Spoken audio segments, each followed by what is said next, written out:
Hello, my name is Ron Bennett. I'm the Global Vice President of IT for Linamar Corporation. We're a manufacturing company based out of Guelph, Canada's second largest manufacturer of components for the automotive industry. I'm here to talk to you a little bit about how industrial manufacturing plays a part in digital equity. So in industrial manufacturing, 3, 4.6, and 7 are some pretty important numbers to us. They can help us understand where we are today. And what they represent and why are they important? Well, 3 is the half-life of technology today. And 4.6 is the average tenure for technical positions in manufacturing.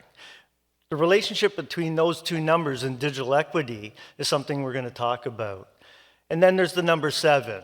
What does the number 7 have to do with it? Well, I have 7 minutes to tell you how those numbers are intertwined and then make you think differently about that. With everything technical, there's a lot of fine print. So the first thing we need to take into consideration is the half-life of technology isn't really scientifically quantifiable measurement. It's rather a metaphorical expression of the pace at which technology changes, when it becomes outdated or loses value. Second is that the pace of change is actually slowing down today, even though it doesn't feel like it. We're in a bit of a stabilization period, and it's generally caused by increasingly complex software algorithms outdoing the compute power that they're running on. So how long will that stabilization period last? Well, we're not really sure. So I did what any good engineer and technology person would do, is I asked ChatGPT-4. They came back and said, we really don't know, but it's going to come. And when quantum computing does come, it will have a profound effect on the half-life of technology. It's predicted that it will start the 5th industrial revolution, and the 4th just feels like it started not that long ago. So what will the future look like? What's the 5th industrial revolution look like? Well, let's look back in time, and that'll give us some context. So we've had 4 industrial revolutions in the life on Earth.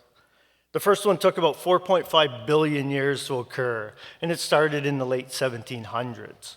The second happened about 100 years later than that, and it became really starting in the late 1800s.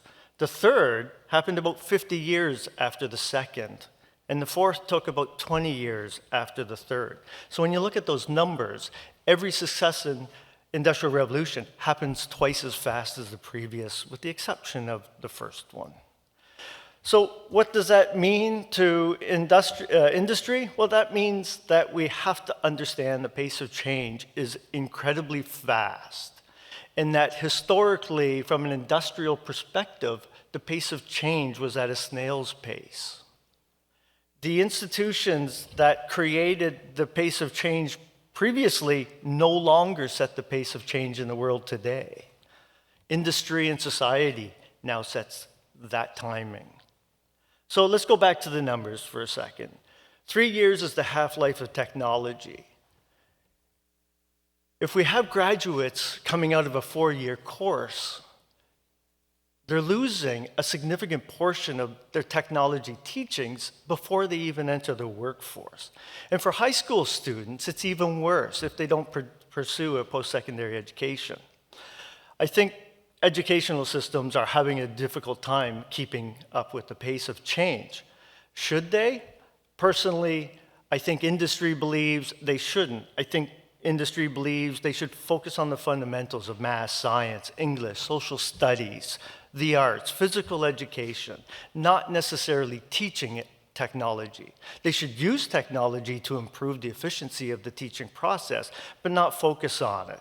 Most importantly, I think they need to generate critical thinkers, problem solvers that have really good communication skills. That's what industry needs today. Industry has 28 million workers in the Canadian workforce.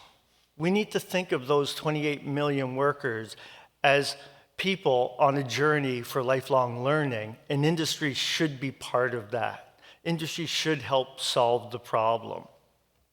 We've been doing innovation since the beginning of time. Continuous improvement is what manufacturing does. It takes lower skilled workers and moves them into higher skilled value-added work. People are afraid of losing their jobs whenever we talk about automation. It's not perfect, but there's progress if we can upskill them. Especially those that are age 50 and over. They're probably the most vulnerable in the workforce today. That's also a demographic that's growing at 1% per year. So closing the divide in that group has wide-reaching benefits. They still talk, they still meet for coffee face-to-face, and they can do a significant amount of peer-to-peer learning, which will significantly help us conquer the divide. So what do we have to do to support them? Well, we got to keep things simple for them. At Linamar, we run a cybersecurity training program for all of our employees. It's a constant learning. They go through it 4 times a year, and they learn how cyber attacks happen. They learn and understand what email phishing is and how not to become a victim of it. It's been an incredibly successful program, and it's a win-win. They provide their peers some more information and can do peer-to-peer teaching, and it helps keep our business and institutions safe. In 2022, we deployed AI and machine learning, and we did it through a council process. We brought together the entire workforce, all demographics, all ages, all groups within the organization. We asked them to create a program to upskill their people on how to use data, how to learn to code in machine learning, use Python, use various scripting to generate insights and then act on those to create continuous improvement. They gained understanding of data use. They understand now the power of data and how you can gain insights from it. And hopefully they can take that back to their children and explain how social media can sometimes use data inappropriately. So we can use technology to help close the digital divide, but technology alone cannot do it. It needs our guidance. We need to create the strategy. We need to think critically. Using AI and ChatGPT is absolutely a learning process. It will be more efficient by using those tools, but we have to understand the limits. Really, it comes down to embracing technology and remembering the only difference today is the automation and robotics are digital, not mechanical. Thank you.